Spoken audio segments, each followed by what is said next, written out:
D'un côté, apprendre le français, de l'autre, rapidement. Comment peut-on mettre les deux ensemble? C'est ce que nous allons voir. À la fin de cette vidéo, je te dévoilerai mon secret pour apprendre très facilement n'importe quelle langue. Alors reste bien jusqu'au bout. Depuis que j'enseigne sur Internet, je reçois des messages de plus en plus de personnes qui veulent apprendre le français rapidement. J'ai donc décidé de faire cette vidéo afin d'apporter une réponse la plus complète possible à tous les nouveaux French Addicts.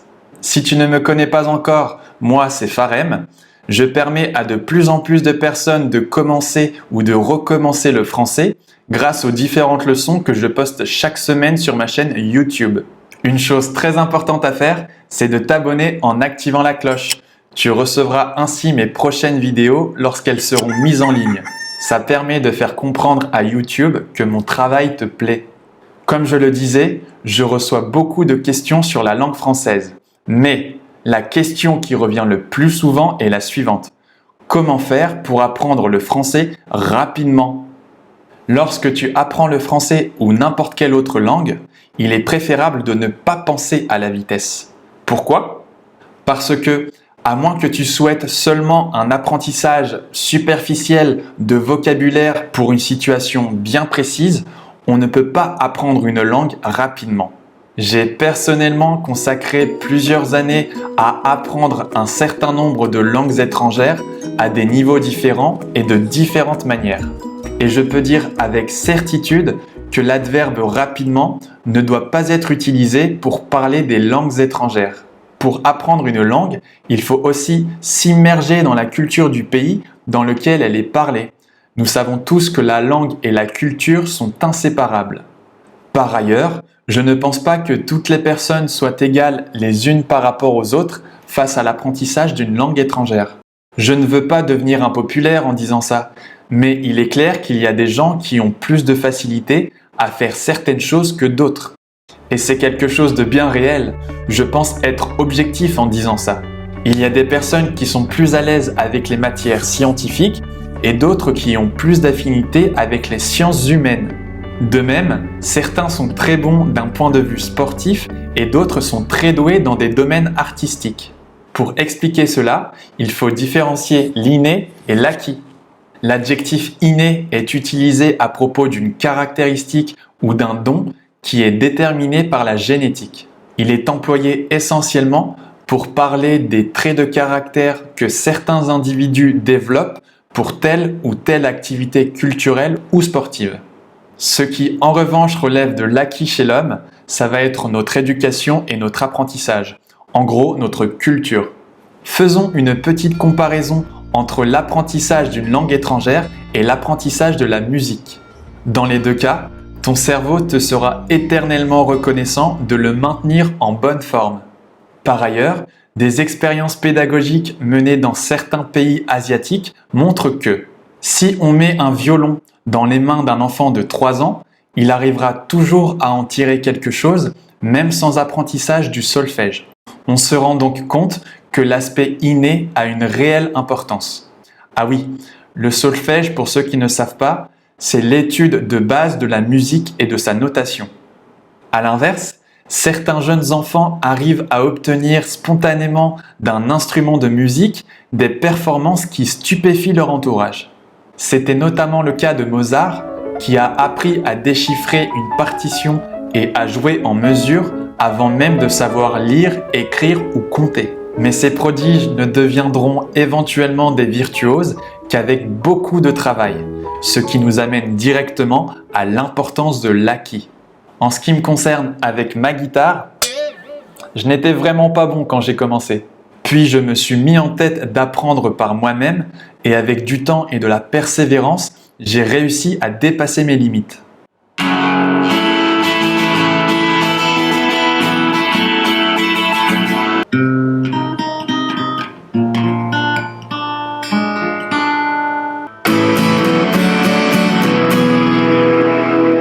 Alors c'est pas encore du Jimi Hendrix version Woodstock 1969, mais je me débrouille maintenant.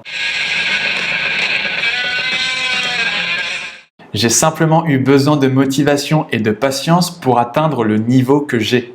C'est pareil avec le français. Tu ne pourras pas avoir un très bon niveau en seulement 3 jours. Il faut du temps et de la patience. Même si tu penses que tu n'es pas fait pour apprendre des langues étrangères, tout ce dont tu as besoin, c'est de la motivation et de bonnes méthodes. Une personne qui ne possède pas d'aptitude particulière dans un domaine précis, mais qui redouble d'efforts, sera meilleure sur le long terme qu'une personne qui possède un talent qui n'est pas exploité. L'apprentissage d'une langue dépend entre autres de la personne qui veut apprendre la langue, du contexte culturel et linguistique, de la quantité d'efforts et de temps qui y sont consacrés.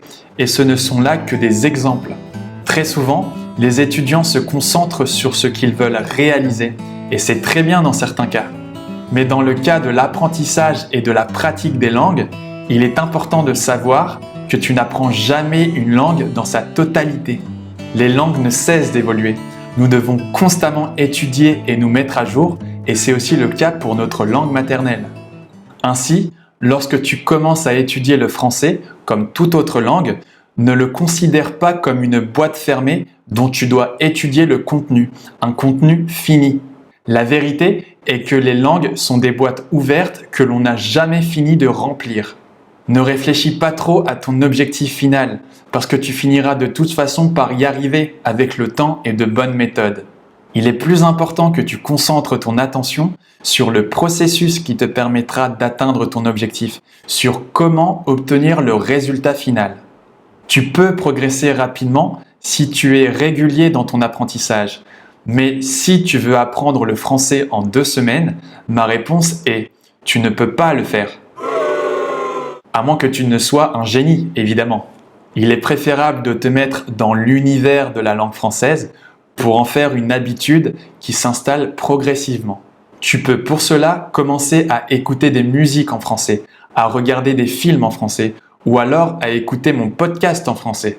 Il vient tout juste d'être disponible sur iTunes, sur Spotify et sur SoundCloud. Que ce soit dans les transports en commun, en faisant la cuisine ou en faisant la vaisselle, tu n'as plus d'excuses, alors lance-toi et vas-y à ton rythme. Je t'invite également à recevoir mon e-book The Big French Theory à la fin de cette vidéo. Tu as tous les liens dans la description.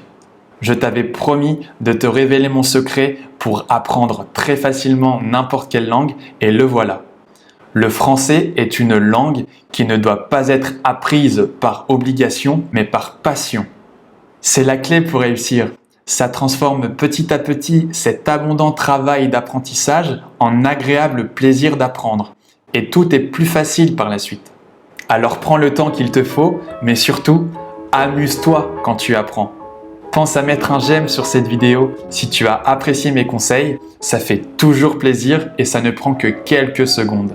N'hésite pas à partager cette vidéo si tu penses qu'elle peut intéresser d'autres personnes et je te dis à très bientôt.